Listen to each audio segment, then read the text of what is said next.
What's up everyone? Welcome back and thanks for checking out today's video. For those who are new to the channel, my name is Dan. This is my 2019 Jeep Wrangler Rubicon. That is Wrangler, my Bernese Mountain Dog. And this is the EvolvedJeepin YouTube channel. On today's video, we're actually going to be continuing our mini-series on Rearview Mirror Dashcam systems. If you're unfamiliar about this mini-series, what we've been doing is basically comparing and reviewing some of the existing Rearview Mirror Dashcam systems that currently exist in the market. The reason that we created this mini-series actually has to do with the fact that a year ago, I actually went ahead and purchased the Wolfbox G840S system to install on my Jeep. I created the first video where I showed the steps it takes to install that in an OEM fashion, as well as went through all its features and functionalities, and then I gave my overall thoughts and opinions. Well, unfortunately, one of my dislikes, or my major dislike about the system, had to do with the quality of the rear view camera, and in particular at night. So after I created that video and posted it, I actually went ahead and did some research to figure out how I could improve the system to make it just a little bit better, and to be honest, to make it usable. So when I was doing the research, I found that Wolfbox had a bunch of accessories available that you could purchase and work with the system. So I went ahead and purchased their upgraded rear camera, as well as an anti-glare screen film. Once I received those two items, I went ahead and created a second video where I installed those two items and showed the difference. And overall, they did improve the image and the quality of the system, but it still wasn't perfect. So while I was creating those videos, I was actually receiving some DMs from other brands asking me to review their systems and create some content for them. At first, I wasn't going to go ahead and do that because I felt that the Wolfbox one was going to be good enough. But after doing the upgrades and doing those two videos, I decided that I'm still not happy with the system, and I might as well take a look at some of these systems to see if they might be the solution I'm looking for and fulfill the need that I have. I also want to create these videos because I do know that these type of systems are becoming very trendy, and there is not a lot of content out there that really gives you enough details to make an educated decision for yourself. So technically, this video is the 5th video in this mini-series, but it is actually only the 3rd product that we're going to be reviewing. The first 2 videos that we did were all about the Wolfbox G840S, and the 3rd and the 4th video were mainly focused on the Arfa E22. If you have not seen any of those videos, I highly recommend that you go check them out, because in those videos I go through a bunch of different details which have helped me develop or create a benchmark or a standard judging range for these type of rear view mirror dashcam systems. The unit that we're going to be taking a look at today is the Lingdu LD05. The unique thing about this kit is that it actually has 2 separate cameras instead of the integrated front-facing camera that's built into the mirror. This is going to be extremely important and useful for anybody who has the adaptive cruise control in their Jeep, because with an integrated front-facing camera like what's on the Wolfbox systems, a lot of your image would actually be blocked by the adaptive cruise control sensors that are located at the top of the windshield. Where with this system and its separate front-facing camera, you'll actually be able to position the camera where you need to get a nice, clear and full image. The system is also a 12-inch wide mirror, and it also has 2K resolution for both the front and rear camera. That is pretty unique because the previous 2 units that we tested only had 1080p resolution on the rear camera, and I believe that was one of the issues that was causing our poor image quality at night. So I'm hoping with this 2K resolution rear camera, we'll hopefully be able to get better image quality at night and won't get that massive headlight glaring. Besides those specs, a lot of the features that are built into this are pretty similar to the Wolfbox one, and we can't really say if they're different until we get into the system and start comparing them. This system is a little bit more expensive than the other 2 systems. This system goes for $189.99, and of course I'll post a link if you want to go check it out for yourself. But I am hoping that even though it's a little bit more expensive, that the quality is going to be a lot better, and it's going to get me closer to finding the right rear view dashcam system that I want on my Jeep. So as usual, what we're gonna do is I'm gonna show you the steps it takes to install that unit. Then I'm gonna show you its features and its image quality. And then I'm gonna wrap the video up by giving my overall thoughts and opinions of this system, as well as let you know which system I actually end up keeping on my Jeep. Throughout this video, I am going to be comparing this unit to the Wolfbox G840S, and that is mainly due to the fact that currently the Wolfbox G840S is my recommended choice, and it is currently the system I have on the Jeep. So the point of this is so that you can understand where I think this unit may be better or where this unit may be worse for different reasons, so that there's a real benchmark, as you could say. But before we get into that installation of that unit, the first thing we're going to do is go ahead and unbox it so we can take a look at what components come in this package, as well as figure out how we actually will be installing this unit. Overall, the packaging for this unit is really high quality and definitely gives a high-end feel. As you can see, they use a full printed graphic on the front with actually a gloss finish on it, which really makes it pop and looks really cool and awesome. The quality of the box they've used is pretty thick quality, so it gives you that confidence to know that this item is well protected and won't show up damaged. When we take a look at the unit inside, the first thing we see is the mirror. This is the typical way that they seem to display these type of units and items. It seems that as soon as you open up, you see the mirror just like this with a foam backing around it to keep it in place. Let's take this mirror out and we'll take a deeper look at it.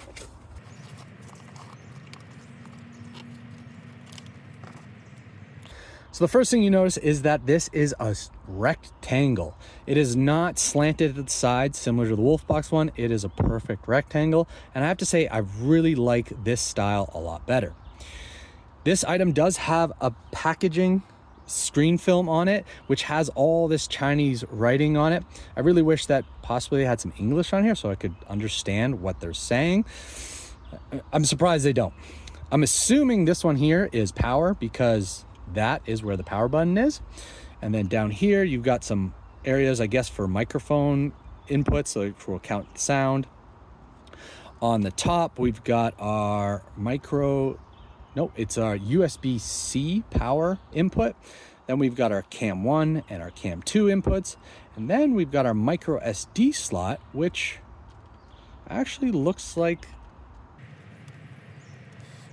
yes, they've actually included a micro SD card. It looks like a 64 gig. So that's great that they included that because the Alpha E22 did not. And you definitely need a micro SD to have this unit function. Let's take a look at the back now. On the back, it looks like we have our traditional anchor hooks for rubber bands. So these are used to secure the rubber bands on to attach this to your stock mirror. And then you've got some rubber tabs, which are most likely just to protect the surface of the mirror and keep this in place. This unit doesn't really look like we're going to be able to simply unscrew these tabs and screw on a back plate if we want to go with that more OEM approach. This looks like we're going to have to figure out something. So let's take a look at the other parts it comes with. So the first thing we have here in this bag is a GPS antenna. That's great to see. Wolfbox came with a similar one, and it just helps with collecting that signal. Then we have our rear camera, which looks like a standard rear camera. It has your mounting bracket. It includes some screws for permanently mounting that bracket, or a 3M adhesive pad here. The camera looks very similar to what came with the Wolfbox and the Alpha, or at least the Wolfbox. And then you probably have a 6 meters of cord as well. And then you do have that red cord here that can be tied into your reverse light to act as a sensor for when your vehicle is in reverse. It will trigger the reverse lines. Next, we have our 12 volt DC power adapter with a USB-C input. It looks like the only thing that's really different from this one is the fact that this one has a USB input. So that's really good that it has, because it gives you the option to also charge other things while this is plugged in. The next thing we have are the 2 rubber bands. There are 2 sizes, which is great. Then we've got another cord here, which looks like it's, oh, this is interesting. So what this is it's a split cord. It goes into the USB-C port, and then after that you would plug your power supply into here and your GPS unit in here. So that's really cool. It's a split one, so that means you don't have too many cords coming out of the top of the mirror. You get to limit at least 2 of them into one. That's really cool. Next thing we have is our front-facing camera cord. So this has 2 plug inputs that will go one into the camera and one into the mirror. Then we have our front-facing camera right here. This looks like it just simply attaches to your windshield, and then you turn the dial to position it how you like, and you've got your input for the cord. System also comes with your little pry tool and some cable tie downs, so that's really nice that you can stick those. Those are always useful for this type of work. Then we've got our cleaning cloth, or microfiber cleaning cloth. That's great that they send that. And we've got our owner's manual.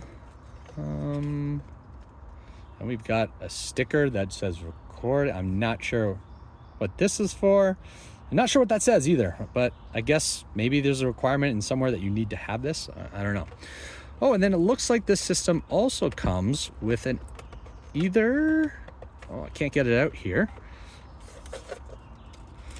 Looks like it comes with hopefully this is an anti-glare film and not just a screen protector, but I do hope this is an anti-glare one, because this mirror, based off of right now, looks very reflective.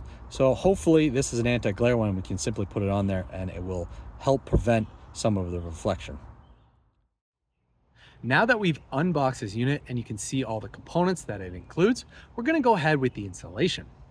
For this, we're actually going to show you 2 options for mounting this screen, and neither of the options are actually going to be a custom option. What we're going to do is we're going to try and use these tab hooks and keep them on it. Unlike the ARFA E22 where we cut them off and glued a bracket, we're not going to be doing that today because I actually want to test this out before I commit to doing that. What we're going to do first is we're actually going to go ahead and remove the Wolfbox mirror and reinstall the stock mirror. And then using the longer rubber straps, we're going to actually just put the mirror on the way it was designed. The second approach we're going to try and do is we're actually going to use the bracket from the back of the Wolfbox, and we're going to use these smaller rubber bands and attach the mirror to that. It might be a little bit of a hack, but it might give us that OEM look that we're looking for rather than having the big bulky stock mirror still up there. That option, I am unsure if it's actually going to work, so it's going to be a trial thing, but for sure we're going to show you the regular installation, and then we'll try showing you the second one. After that, we'll dive into showing you where to run the cords for the system to get it up and running.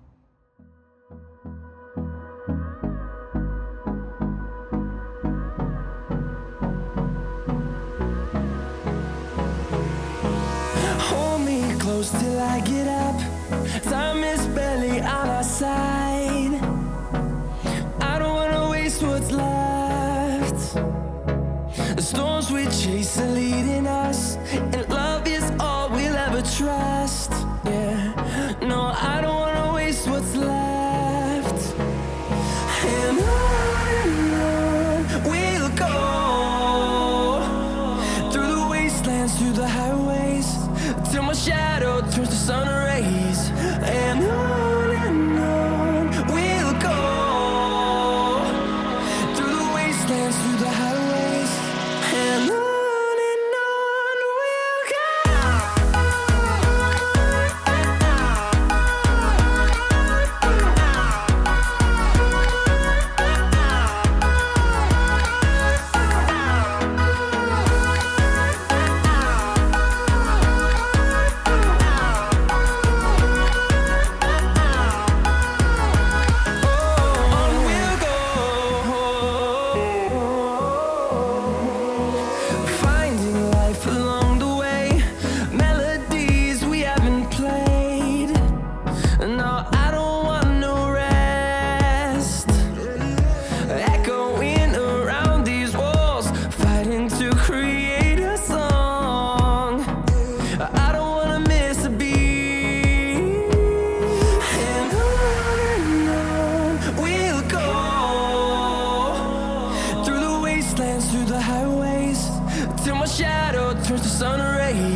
So for the wiring, the first thing you need to do is remove the interior A-pillar trim panel.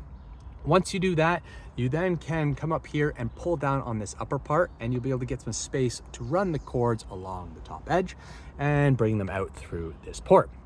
If you're using the provided 12-volt DC plug-in cord, what you're going to do is just run it from here all the way down in behind the glove box, behind the radio, and then come out here and you can plug it in here.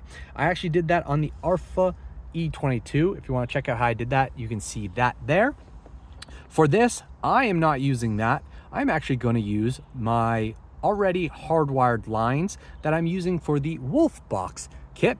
So we're using that, and we're also using the GPS that was already for the Wolfbox one. They're pretty much the same. I don't think there's any performance difference, so we're just going to use that for this testing series. The only thing I had to do was I installed the Y cable that goes in here. It's basically the cable that makes the GPS and the power go into the same USB-C port. So I just ran that up into the dash and we're good to go. So this is now the new power and GPS. Then we have our front facing camera. Basically that's right here. That just goes up and in and literally comes out right now, right here, because that is where we're gonna probably mount the camera. And then we have our already installed reverse camera right here, or not reverse camera, rear camera. This is the existing one that we've used for both the kits. It seems to work fine. The only thing I have to do is change the camera at the end, and I'll show you that. So now what we're gonna do is get the mirror installed and install the camera. Then we'll install the rear camera, and then we should be ready to fire it up.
So now that we've got everything plugged in and ready to go, let's fire this up and see what it's like.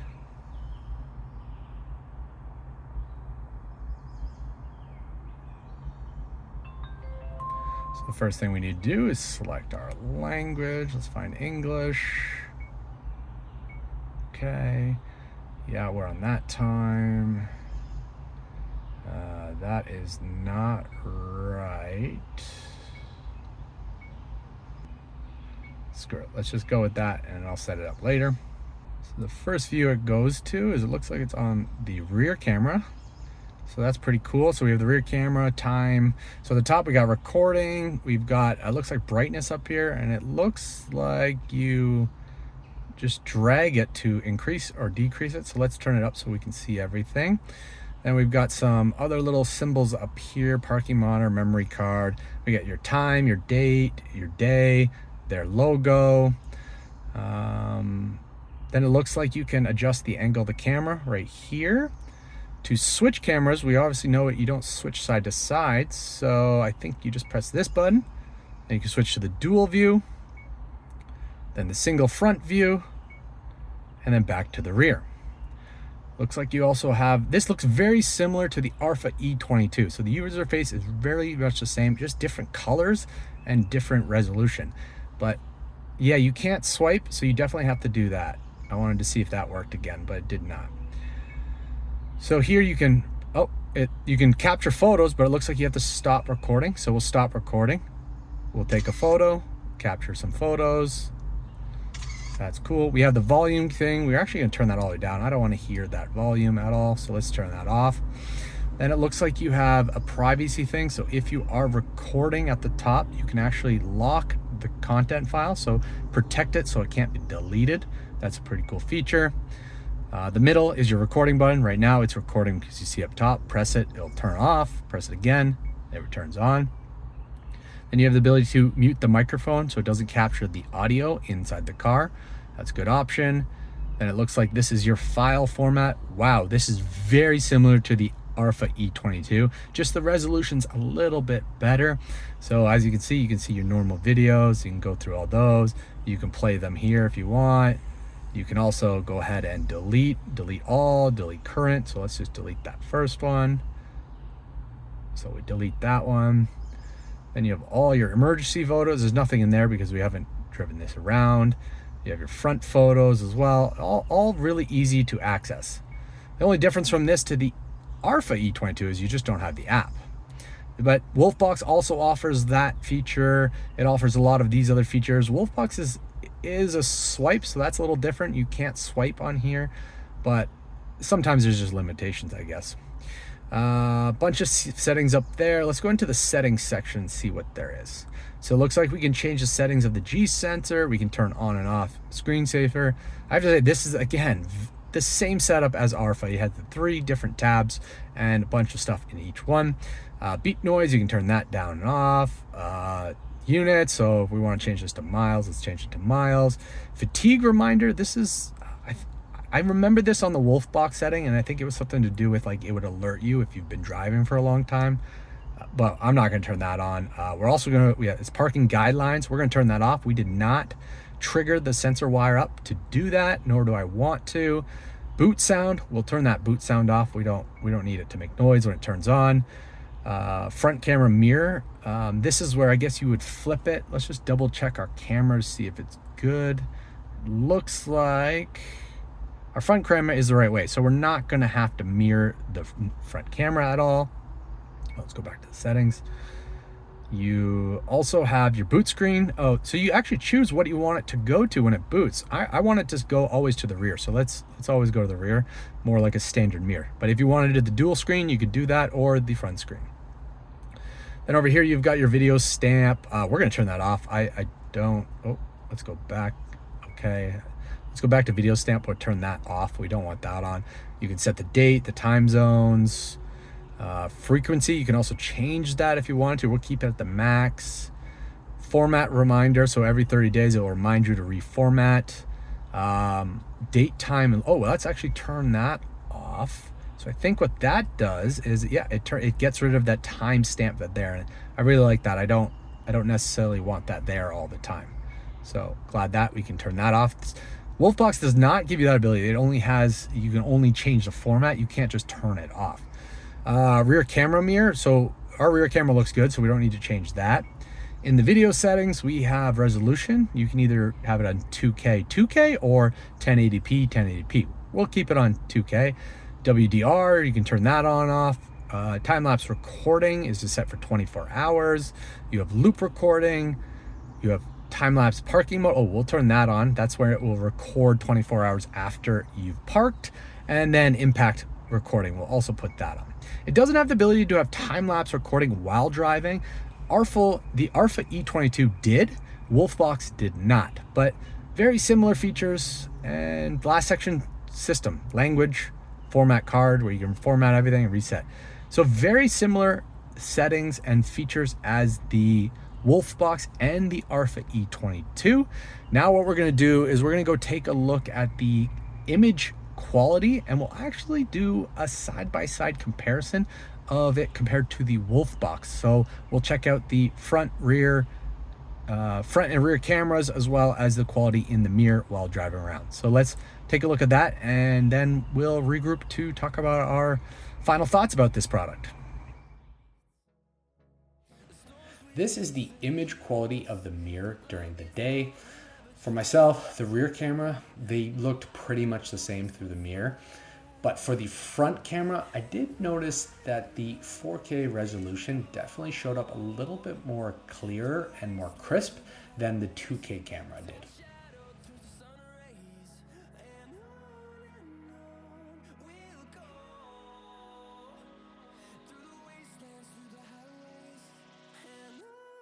For the recording quality of the rear camera, I honestly didn't notice that much difference here. I mean, the only thing I'm kind of noticing is that when the cars pass you on the Wolfbox that had the lower resolution, it seems to be a little bit more pixelated than the 2K camera, but to be honest, not that much of a difference that I noticed.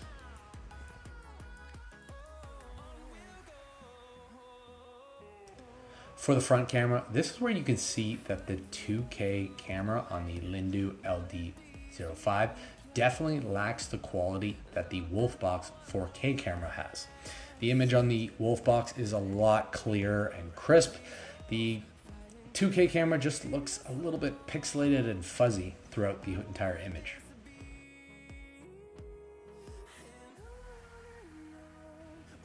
When comparing the image quality of the mirror at night, you can definitely see here that both of the mirrors have massive headlight flaring that occurs on the screen, which makes it very difficult to see at the back.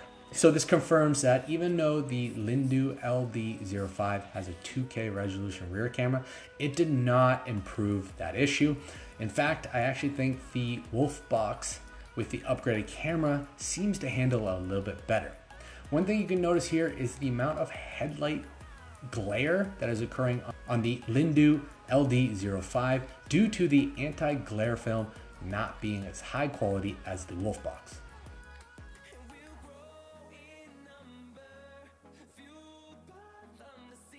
When recording at night on the rear camera, you can definitely see the headlight flaring that occurs. And it's very surprising because for me, the 1080p camera at the bottom seems to have better resolution than the 2K at the top. So very surprising and kind of disappointing. The 2K camera is not better quality for handling light.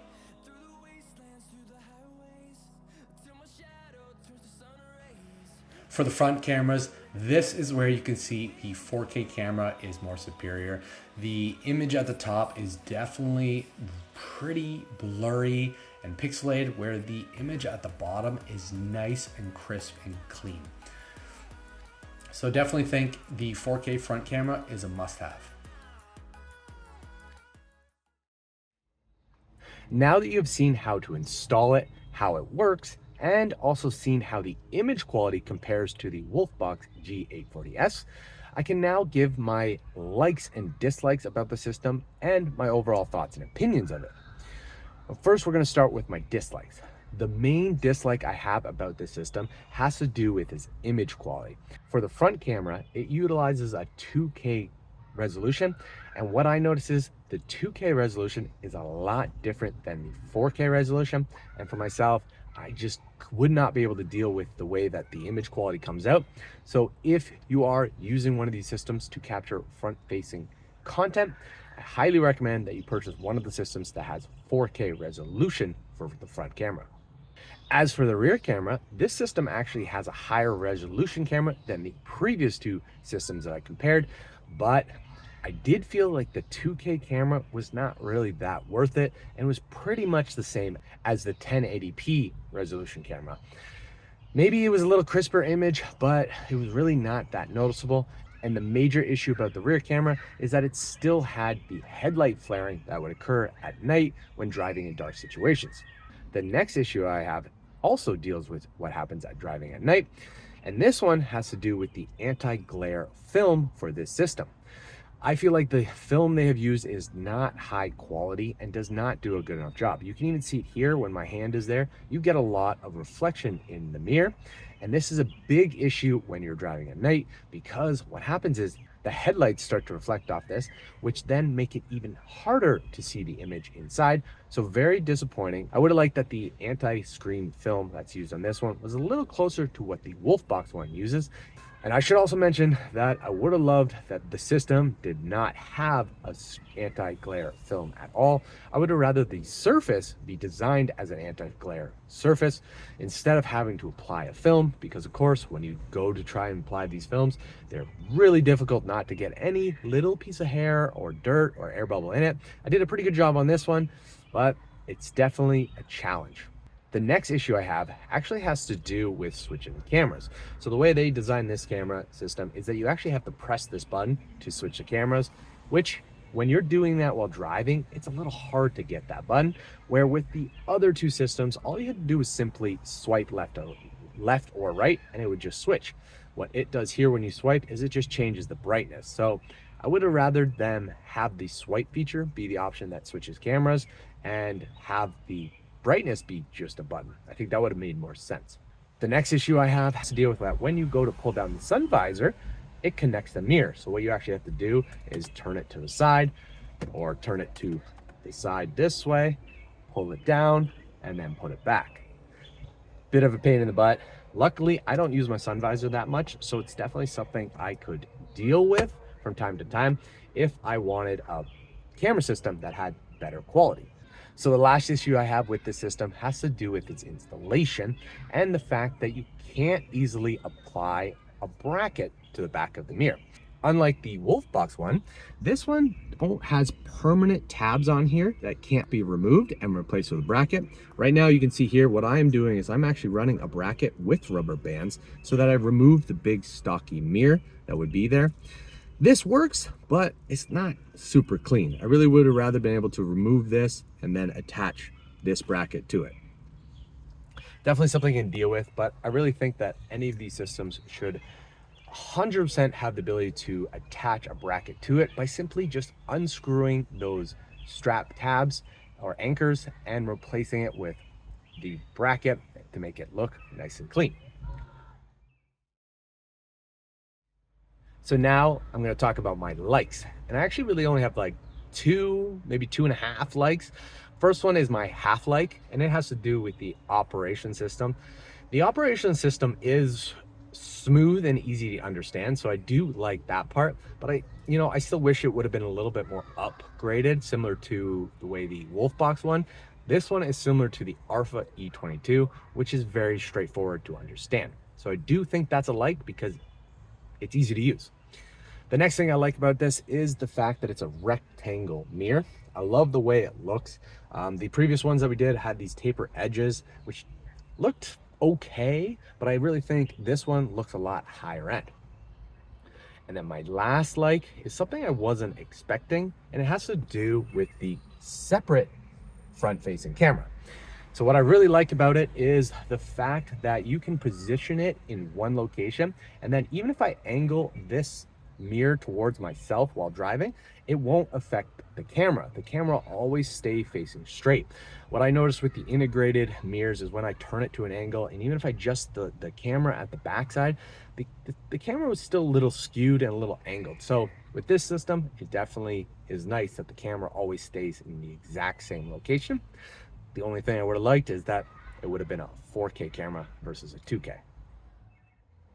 So now that you know my likes and dislikes about the system, I can give my overall thoughts and opinions.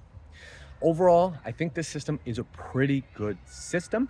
It's pretty much on par with the other two devices that I offered. They all kind of have their own things they do well and things they do bad. So it really is going to come down to personal preference and personal need. For anybody with the adaptive cruise control on your Jeep, this is definitely a system that you're going to want to go with, because the fact that this one has that separate front-facing camera gives you the ability to relocate it in the right location to get a full and clear view of the camera. Where with an integrated one, your sensor at the top of your windshield would definitely be blocking it. One thing I would mention about this, even though it's pretty good comparison to the other two units, the price of this one is a little bit higher. So if this unit was on sale, that's when I would recommend buying it, because then I would think it would have good value. The only reason this is because the Wolfbox G840S is actually listed at a higher price than this, but typically that unit is always on sale for a lot lower of a price. So definitely at full price, probably wouldn't recommend it, but on sale, go ahead and get it. For myself, this has been a bit of a challenge to decide which one to go with. What I'm probably going to do is leave this one in my Jeep for now, and that is mainly due to the fact that I actually have another unit to do on part of this mini series. So there's no real point for me to take this down, because I feel that this one is pretty on par. So if I didn't have another one to install and do in this mini series, I actually would switch back to the Wolfbox one. And that is mainly due to the fact that the Wolfbox G840S and the upgraded camera that I have for it offer me better image quality at night and offer reduced headlight flaring. That would be the only reason I would actually put the Wolfbox one back in, is because it does offer that better image quality at night. So as I mentioned, I do have another unit that we're going to be doing in this mini series. So that means this is not over. And the reason it is not over is I still have not found the system that offers me the image quality that I need or want at night. They still have that headlight flaring that occurs in the camera, and I really want to find the system that will work and not have that issue. So the next system that we're going to be trying is actually a system that has 4K in both the front and the back. It's funny because the last two units that we've done, they've all had lower quality resolution in the back. And I actually got a comment from somebody who was asking me, why do all these systems have the higher resolution camera in the front and not the back? And you know what? I do not know. These are rear view mirror systems. The main purpose that you have is seeing what's behind you. The front dash camera is just kind of extra. So you would think that they would have the resolution on the rear camera and not on the front. It must be something to do with just the way you're constructing it and the technology. So I'm sure there's something there. But hopefully when we do this next unit, we'll be able to see if a 4K camera actually makes a difference. So at this point, guys, I am going to wrap this video up. If you have any questions or comments for me about the Lingdu LD05, feel free to post them below and I'll do the best to answer them. I do want to thank Lingdu for sending me this product, because without this, I wouldn't have been able to continue this mini series in the hunt to find the best system for my need. As usual, guys, please make sure to like, subscribe, and share. And please make sure to keep evolving, and we'll see you guys on the next video.